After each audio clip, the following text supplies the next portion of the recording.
¿Qué es el nazismo? ¿Cómo subió Adolf Hitler al poder y cómo el nazismo consiguió implantarse en un país democrático como Alemania para implantar un régimen fascista, de terror, en el cual una raza entera estuvo a punto de ser exterminada? Vamos a verlo en este vídeo. Aquí tenemos a Adolf Hitler, el líder del Partido Nacional Socialista, conocido abreviadamente como Partido Nazi, realizando el saludo y llevando la parafernalia militar que puso de moda esta opción política nueva que surge en Alemania, al calor de estos movimientos de partido único, totalitarios, el que estamos conociendo con el nombre genérico de fascismos. Esto es lo que ocurrió en Alemania, la Alemania nazi. ¿Qué ocurre antes del nazismo? ¿Cuál es el contexto previo? Tenemos que hablar de la República de Weimar, que es el régimen que surge tras la Primera Guerra Mundial en Alemania. Se reúne un parlamento en esta ciudad alemana, en la ciudad de Weimar, y aprueba una constitución para que Alemania sea una república democrática al estilo de otras que había en Europa en esta época. La jefatura del Estado, por tanto, requería una presidencia de la República. El cargo siempre fue ocupado por hombres, un presidente de la República, que sería elegido en elecciones separadas de las del Parlamento. Los partidos políticos se presentarían a las elecciones parlamentarias, tendrían un número de diputados, de escaños, proporcional a lo que hubieran sacado en las elecciones, que serían por sufragio universal, pero para elegir a la persona que ocupa la presidencia de la República tendríamos una elección separada.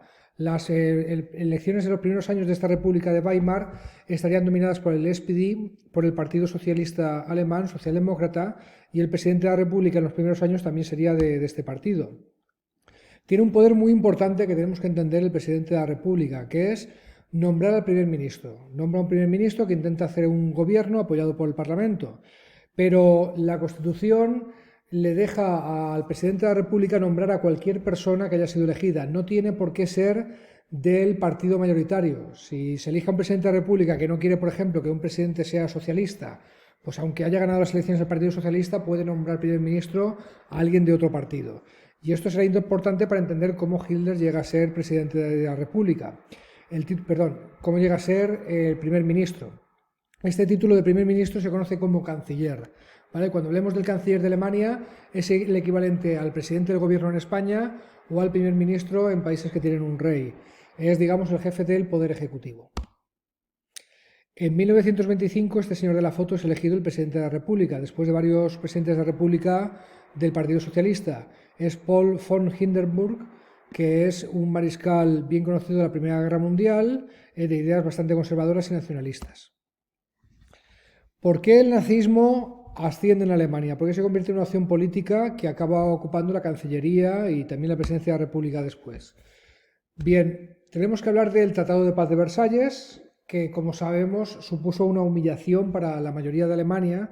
Los sectores nacionalistas hablan del dictado de Versalles y a todo el que lo acepte de facto, pues se les considera personas traidoras a Alemania por toda la humillación, pérdida de territorios, imposiciones sobre el cual debería ser el tamaño del ejército de Alemania, etcétera, etcétera, que trajo este tratado para acabar la Primera Guerra Mundial.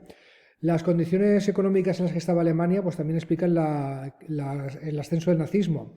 A la crisis de posguerra, paliada en parte por la prosperidad de los años 20, se unen el paro, la hiperinflación y sobre todo la crisis de 1929, que son incapaces de atajar los partidos democráticos. Cuando Hitler es nombrado canciller habrá 6 millones de parados en Alemania, la mayoría de los cuales pasarán a engrosar las filas del partido nazi. Y también otra causa del ascenso del nazismo es el rechazo que hay en buena parte de la sociedad alemana al régimen de la República de Weimar.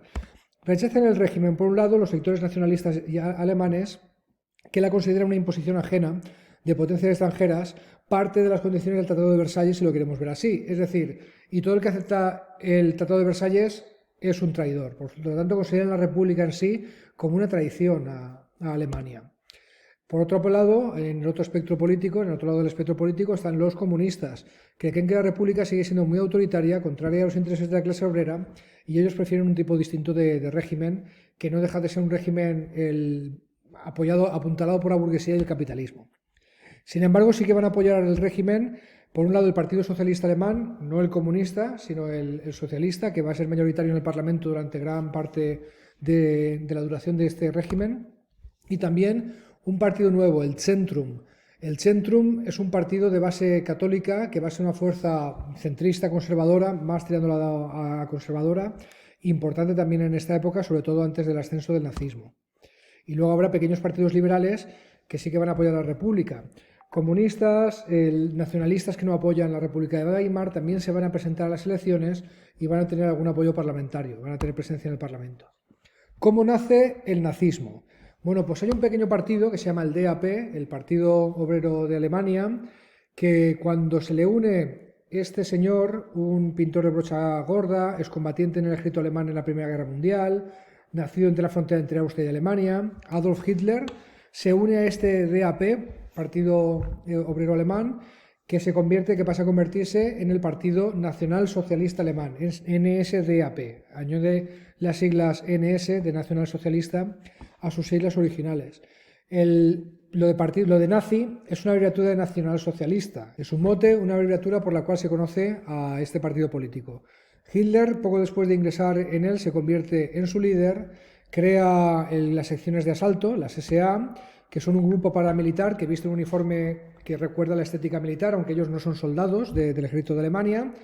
Y esta fuerza paramilitar, estas secciones de asalto, en nombre de este partido ultranacionalista conservador, reprimen violentamente a comunistas, socialistas y quien piensa que se les opone políticamente.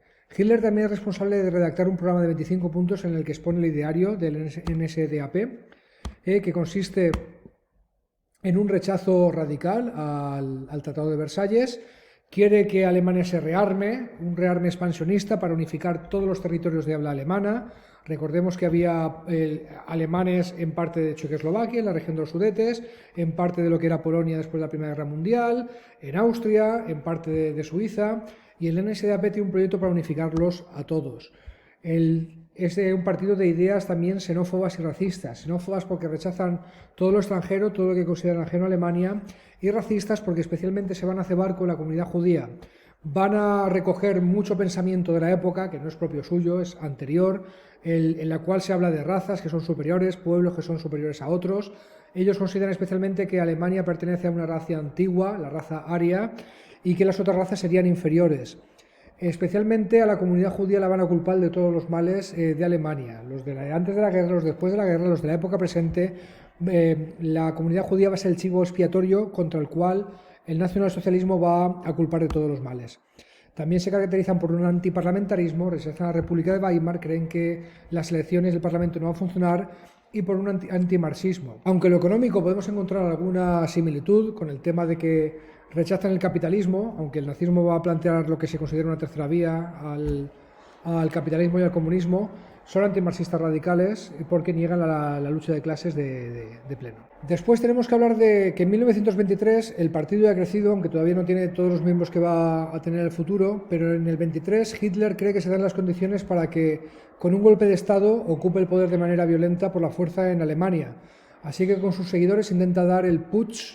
Putsch es una palabra alemana que significa lo mismo que coup en francés y en inglés, o golpe en castellano. Es un golpe de Estado que intenta dar para tomar el poder. Se le llama en Múnich porque tiene su epicentro en esta ciudad de Baviera, pero fracasa. Hitler y los nazis son encarcelados, y allí cuando está en la cárcel es cuando le dicta a Rudolf Hess, un colaborador suyo que va a ser una figura importante en el régimen nazi. Rudolf Hess escribe al dictado de Hitler el libro Mein Kampf, Mi lucha, en el que detalla sus ideas, las propias del nazismo tenemos que entender. Ahí vamos a encontrar todas las características comunes que hemos visto en los fascismos, en una parte anterior de esta unidad. Un marcado racismo y antisemitismo, va a culpar de todos los problemas de Alemania a la comunidad judía. Esa creencia que comentábamos en la superioridad de una supuesta raza aria, una creencia en que el pueblo alemán vendría de una raza antigua que considera superior al resto.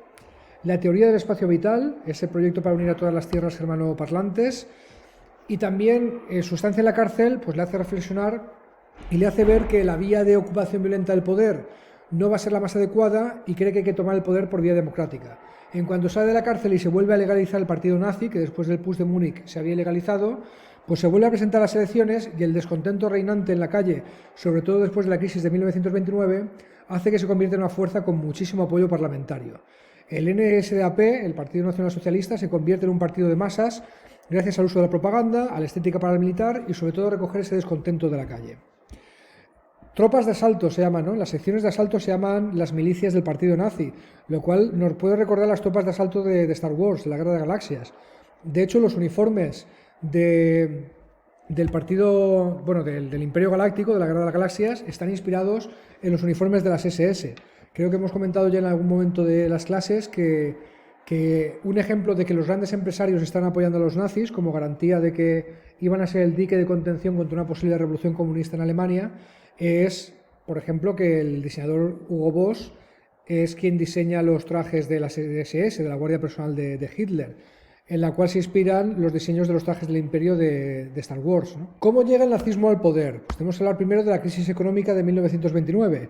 Los partidos parlamentarios, igual que en todos los países del mundo, se ven incapaces de frenar esta crisis, lo cual genera también una crisis política, que es una económica. Digo crisis política porque significa un descrédito a la República de Weimar. Si vosotros no estáis gobernando y vosotros no nos saquéis de la crisis, da igual a quién votemos, no nos saca de la crisis, pues entonces ¿para qué nos sirve la democracia, ¿no? Crecen entonces los apoyos al Partido Comunista por un lado, sobre todo por parte de la clase obrera, y por parte del Partido Nacional Socialista, que es un apoyo transversal de las clases medias y las clases altas que tienen miedo a una revolución comunista, e incluso de algunos obreros que ven en el mensaje distinto que está aportando el nacionalsocialismo pues una esperanza de salida de la crisis. Tras 1929, el partido nazi empieza a dar un discurso demagógico en el que mezcla, por ejemplo, anticapitalismo y antisemitismo. Anticapitalismo porque se presenta como una tercera vía, no somos ni capitalistas, que ya ha fallado con la crisis del 29, con el crack de la bolsa, ni comunistas, sino que proponemos una planificación de la economía distinta a la del comunismo, en nombre de la salvación nacional, y también antisemitas. Antisemita es una palabra que hace referencia a la xenofobia específica contra la comunidad judía, porque ellos van a culpar a la comunidad judía de la crisis, de la derrota de Alemania en la guerra, de que la guerra se alargara, de todo, ¿no? Son el chivo expiatorio. Las tropas de asalto, las SA, van a actuar con violencia en la calle contra los enemigos políticos y van a generar un clima de caos y tensión. Y, por último, el Partido Nacional Socialista va a recibir el apoyo de grandes industriales y terratenientes, porque van a ver en los nazis una solución de orden, un posible freno a la revolución comunista. Cuando tienen miedo de perder su casa en la playa, sus fábricas, lo poco que tiene la clase media, ese miedo, porque piensan que si triunfa la revolución comunista van a quitarles esos privilegios, ese miedo hace que entreguen su libertad a una solución antidemocrática como es la del partido nazi. Este apoyo de los grandes capitales va a hacer que Hitler y los nazis moderen su discurso anticapitalista. Ya que me apoyan los bancos, ya que me apoyan los industriales para conseguir el poder, pues ese proyecto de planificación de la economía completa que tenía el nazismo al principio se va a diluir para respetar el apoyo que le van a dar las grandes fortunas. En las elecciones de 1932, los partidos más votados son el nazi y el socialista, pero Hindenburg no se fía ni de uno ni de otro. Así que va a nombrar canciller, porque la Constitución ya hemos dicho que le dejaba, a von Papen, de un pequeño partido conservador que tenía pocos escaños. Von Papen, como está en minoría, va a intentar hacer una coalición con Hitler, ¿vale? Ve el espectro político, él se ve nacionalista y conservador, ve el apoyo que está teniendo en la calle el partido nazi y dice, bueno, pues a ti el presidente de la República no te nombra primer ministro, pero yo, que soy el primer ministro, quiero que estés en mi gobierno y quiero tener tus votos en el Parlamento para aprobar leyes. Hitler lo rechaza, así que tenemos que ir a unas nuevas elecciones. En 1933, aunque los nazis pierden algo de votos, la derecha está muy dividida. No hay manera de que aparezca un primer ministro nombrado por Hindenburg, por el presidente de la República, que tenga apoyo parlamentario. Ya al final, los partidos conservadores, los hombres de negocios, las grandes empresas presionan al presidente de la República, Hindenburg, para que nombre a Hitler canciller, cosa que hace. Y ocurre un poco lo que pasó en Alemania. Le nombran teniendo un número de escaños que no le da la mayoría ni de coña para hacer lo que quería hacer en el Parlamento, así que va a forzar la convocatoria de unas elecciones en las que quiere asegurarse la mayoría absoluta para tener las manos libres, desmontar el régimen democrático que existe y construir su dictadura. Vamos a ver entonces cómo llega el nazismo al poder, cómo se porta el nazismo en el poder. Ya está Hitler nombrado canciller, primer ministro. ¿Cómo se desmonta la República de Weimar? Para empezar, el 27 de febrero de 1933, el Parlamento alemán, el Reichstag, sufre un incendio que lo destruye casi por completo. Los nazis enseguida culpan a los comunistas, cuando se ha demostrado que fueron los propios nazis los que lo incendiaron con el objetivo de tener una excusa de declarar estado de emergencia, encarcelar a parte de la oposición política, tienen excusa para encarcelar a diputados comunistas, a diputados socialistas, a los que acusan sin pruebas de estar detrás del incendio a la sede de la democracia, del Parlamento alemán, y suspender los derechos democráticos. Es algo parecido a lo que hizo Mussolini, ¿no? De que ante el clima de caos que se creó por el asesinato de Matteotti, por los propios fascistas de Mussolini, pues pidió poderes especiales y se los dieron. Hitler va a hacer lo mismo. Tiene la excusa para volver a convocar elecciones en marzo del 33. El resultado es un apoyo masivo a partidos nazis, partidos conservadores que estaban pidiendo el voto para los nazis o apoyándolos en el Parlamento, con la oposición de izquierdas encarcelada en el exilio o en la cárcel, ¿no? Así que los nazis toman el control parlamentario. En un día que se conoce como el día de Potsdam, el día en el que Hitler toma posesión como primer ministro de un parlamento que ya le es mayoritario, se conoce como el día de Potsdam por ser la ciudad en la que se celebró la primera sesión de este parlamento. Pronto se aprueba la ley de plenos poderes, aprobada por todo el parlamento, la mayoría nazi, los otros partidos liberales, conservadores, el Centrum, etcétera, menos los pocos diputados del Partido Socialista que no habían sido detenidos y estaban en el Parlamento. Todos los partidos después de la ley de plenos poderes son ilegalizados, menos el partido nazi, ¿vale? ¿Por qué todos los partidos que no eran nazis, menos el socialista y el comunista, estaban apoyando a Hitler, ¿no?, para que tuviera el poder absoluto? Por el miedo a una revolución socialista y por el caos que se estaba viviendo en la calle, en parte provocado por todas las acciones de los nazis. La República de Weimar sigue desmontándose a continuación con las leyes que van aprobando en el Parlamento. Ya hemos legalizado los partidos. Para articular la oposición, persecución y encarcelamiento de la oposición, una represión violenta, se crea la Gestapo, una policía secreta política. Ya teníamos la obra en la Italia fascista, pues la Gestapo hace este papel en la Alemania nazi. Se crea también las SS, un cuerpo que al principio es solo la guardia personal de Hitler y que pronto va a asumir las funciones de las tropas de asalto, y también organizaciones como las Juventudes Hitlerianas. Pero también, aparte de esa represión de la Gestapo y de las SS contra lo de fuera y de las tropas de asalto, va a haber una represión interna. Hitler va a eliminar por la fuerza y asesinando a la oposición interna. La noche de los cuchillos largos tiene lugar entre el último día de junio y el 1 de julio de 1934, debido a una tensión que existía entre Hitler y el líder de las fuerzas de asalto, Röhm, el cual también tenía una diferencia política con Hitler, ¿no? Él quería, de acuerdo con el credo nazi, del primer credo nazi, nacionalizar los sectores estratégicos de la economía, lo cual chocaría con las ideas de los empresarios que están apoyando a Hitler.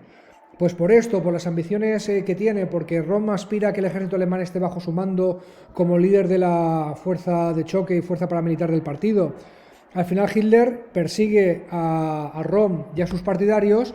De paso aprovecha para que en la misma redada que la capitanía de las SS se encargue de eliminar a la oposición que le es contraria dentro del gobierno, dentro del partido nazi o de otros partidos conservadores, y así es como Hitler destruye en la noche de los cuchillos largos a la oposición interna, en muchos casos, en el caso de los líderes como Röhm, directamente asesinándolos. En 1934, además, muere Hindenburg, muere el presidente de la República, Hitler se autoproclama presidente y ahí es donde se acaba la República de Weimar. Porque Hitler no solo se proclama presidente de la República, continuador de Hindenburg, para eso tendría que haberse presentado en las elecciones, sino que dice que la República ha acabado y que comienza el tercer Reich de la historia de Alemania, el tercer imperio. El primer imperio sería el Sacro Imperio Romano-Germánico, de tiempos medievales. El segundo imperio sería el de Guillermo I, cuando se unifica Alemania con Bismarck, y este sería el tercer Reich, el tercer imperio que proclama Hitler ahora, y se acaba ya la historia de la República de Weimar. En cuanto a algunas políticas que llevan a cabo los nazis en el poder, cuando están en el poder, esa política de expansión territorial para integrar en una gran Alemania, en un único Estado, a todos los pueblos alemanes divididos en varios países. Esa política de racismo y antisemitismo, que recoge la tradición racista y antisemita que existía en toda Europa en el 19. Pero los nazis la convierten en ley, establecen un sistema de segregación racial, de separación de razas. Por un lado, incluye ese sistema de segregación una persecución legal. Las leyes de Nuremberg van a prohibir a los miembros de la comunidad judía el matrimonio con personas alemanas, el trabajar en determinados puestos como los de la administración, los de las escuelas, los del comercio, se les va a requisar sus propiedades. También incluye el sistema de segregación racial una persecución física. Las persecuciones van a ir en aumento por parte de las SS, una de las tropas de asalto las hemos hecho desaparecer en la noche de los cuchillos largos y las SS son la tropa paramilitar que ejerce ese poder ahora. No confundáis la noche de los cuchillos largos, la de eliminar a la oposición interna, con otra noche infame, la noche de los cristales rotos. El 9 de noviembre de 1938 ocurre lo que veis en la foto. Son asaltados miles de comercios, sinagogas, casas de la población judía y llegamos al siguiente punto, que es el del exterminio. Ya antes de la Segunda Guerra Mundial, la población judía estaba comenzando a ser deportada a campos de trabajo y de concentración hasta que comienzan a partir de 1942 las ejecuciones en masa, lo que los altos cargos nazis llaman la solución final, y se empieza a exterminar la raza judía de acuerdo con el ideario nazi. En cuanto a la economía, la Alemania nazi va a tener como objetivo, igual que la Italia fascista, la autarquía, el ser autosuficiente, el producir todo lo que necesita el país para ser consumido. Va a abolir los sindicatos y a prohibir las huelgas. Y va a conseguir hacia 1939 el pleno empleo. Gracias a una política de rearme que va a reactivar la industria, si de acuerdo a nuestro ideario queremos prepararnos para que Alemania tenga un buen ejército, para que invada los países donde hay población alemana y construir la gran Alemania y defender nuestro país, de acuerdo con el credo favorable a la guerra y a todo lo bélico que tienen los fascismos, bueno, pues eso consiste en intensificar la producción industrial. Eso crea puestos de trabajo también, además de beneficios para los industriales que están apoyando a Hitler. También una política de obras públicas para salir de la Gran Depresión. Por ejemplo, construyendo las infraestructuras de los Juegos Olímpicos de Berlín que tendrán lugar en 1936. El Estadio Olímpico que se ve en esta foto, por ejemplo, van a dar trabajo a muchas personas y eso va a favorecer que Alemania pues, elimine su tasa de paro y tenga algo muy cercano al pleno empleo en 1939. Se va a ganar el apoyo de los industriales y de buena parte de la sociedad gracias a este logro económico. Por último vamos a hablar de la propaganda, ¿vale? Ya sabéis lo que es la propaganda. El transmitir un mensaje generalmente sesgado con la intención de influir en una persona o en un grupo social en un sentido político u otro.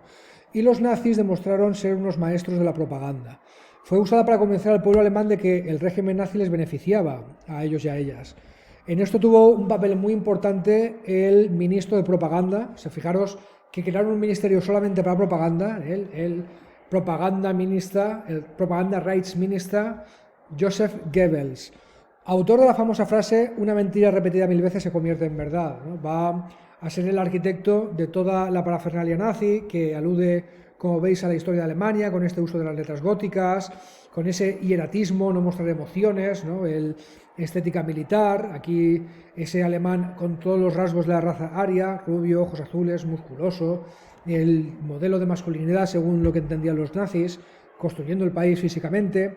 Por contra, cuando se represente a la raza judía va a estar con todos los estereotipos: narices grandes, nada bello, lo opuesto, muy feos, ¿no? para transmitir con esa imagen que ellos pensaban que eran los causantes de todos los males de Alemania. También va a haber un control fuerte de los medios de comunicación, incluido el cine. Igual que mencionamos a Goebbels, podemos mencionar a la directora de cine más importante de esta época, Leni Riefenstahl, que va a ser autora de varias películas documentales en la que se muestra cómo se desarrollaban los congresos nazis, como ese de Nuremberg, que tenía a más de 500.000 de personas, que hemos visto en alguna foto en este PowerPoint, con películas como El triunfo de la voluntad. Aquí tenéis otros ejemplos de propaganda nazi, especialmente la de los judíos, que muestra todos esos rasgos que os he comentado antes. El alemán ario aparece musculoso, guapo, enorme, imponente, y este judío además aparece con todos los atributos del capitalismo, el sombrero de copa, etcétera, etcétera, y también el distintivo de la estrella judía, que las leyes de Nuremberg obligaban a la población judía a coserse en la ropa para que se les pudiera identificar. Bueno, pues hasta aquí el vídeo de hoy, y tenéis que contestar en aulas estas preguntas de control. ¿Cómo se llama el colaborador de Hitler que redactó Mein Kampf? ¿Por qué decimos en el vídeo que los líderes de las escuadrones de asalto de las SA fueron asesinados en esa noche de los cuchillos largos? ¿Cuál es el motivo que yo he dicho en este vídeo? Y también la última: ¿cómo se conoce a la fecha en la que Hitler inauguró el Parlamento de 1933 y comenzó a desmontar la República de Weimar para constituir el Tercer Reich? ¿Cómo se llama el día de inauguración de ese Parlamento, como hemos comentado en el vídeo? Bueno, pues muchas gracias, esperamos que os haya resultado interesante, y este es el último vídeo de la unidad. Contestad a tiempo para ganar los positivos las preguntas de control y seguimos.